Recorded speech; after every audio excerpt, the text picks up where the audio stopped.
और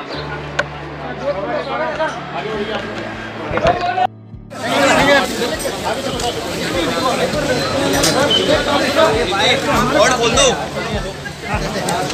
जी, और बोलो।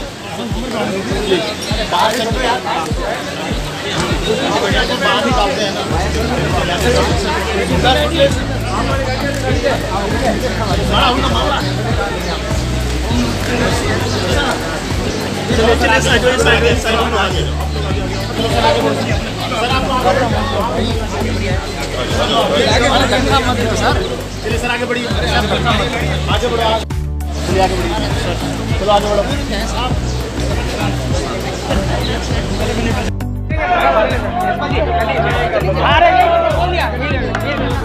चलो आगे चलो। 2019 के चुनाव पर देश नहीं पूरी दुनिया की निगाहें हैं और देश के अंदर और बाहर जो राष्ट्र विरोधी ताकतें हैं और बहुत सारी क्रिश्चियन कंट्रीज, इस्लामिक कंट्रीज़, वहाँ से हज़ारों करोड़ रुपए की, लाखों करोड़ रुपए की फंडिंग इस बात के लिए हो रही है कि मोदी को सत्ता में आने से रोका जाए।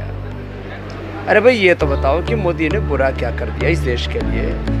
उस व्यक्ति की नीयत, नेतृत्व, चरित्र इस देश के हित में, और आखिर इतनी हाई तौबा क्यों एक व्यक्ति के लिए जिसका अपना घर परिवार नहीं, जिसकी भारत माता आराध्या है और राष्ट्र धर्म को अपना कर्म मान करके जो 24 घंटे भारत के लिए सोचता जीता है, और भारत की सीमाओं की सुरक्षा से लेकर के शिक्षा की, स्वास्थ्य की सुरक्षा, किसानों की, खेती की सुरक्षा, हमारे वर्तमान और भविष्य की सुरक्षा की जो चिंता करता है, देश में इतना बड़ा विकास का काम किया, इंफ्रास्ट्रक्चर से लेकर के, आयुष्मान भारत से लेकर के, बिजली, पानी, सड़क से लेकर के, जो वो कर सकते थे 100 से ज़्यादा बड़ी योजनाएं बना करके किया।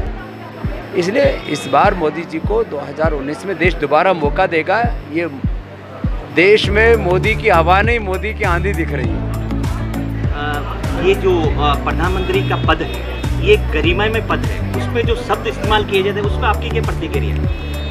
देखो, राजनीति में जो ओछापन आ गया ये ठीक बात नहीं है। मैं तो कहता हूँ जो राजनीति में बहुत ओछेपन की बातें कर रहे हैं, ऐसा प्रावधान होना चाहिए कि उनको चुनाव लड़ने से ही उनको वंचित किया जाना चाहिए। हाल ही में देश की सेना ने एक बहुत बड़ी कार्रवाई की और विपक्ष का कहना है कि इसमें सरकार का कोई कार्रवाई नहीं है। आपकी क्या प्रतिक्रिया है इसमें? देखो, कोई भी बड़ी कार्रवाई सेना और सरकार के साझे प्रयास से होती है, इसको हम नकार नहीं सकते। फिर भी कुछ लोगों को उलझुल बातें करनी है, उनको कौन रोक सकता है? एक तरफ देश उनको देख रहा है जो टेप रिकॉर्डर की तरह बज रहे हैं, एक तरफ देश उनको देख रहा है जिनका एक बहुत बड़ा ट्रैक रिकॉर्ड है और जिनका देश के लिए एक बड़ा कंट्रीब्यूशन है। किसका क्या कंट्रीब्यूशन है, क्या योगदान है देश के लिए? देश के वोटर बहुत संवेदनशील हो गए हैं। ये देश किसी राजनीतिक पार्टी की बपोती और जागीर नहीं है। अब देश में मैंने कहा ना, अच्छा मूड बना हुआ शुभ होगा। ठीक है,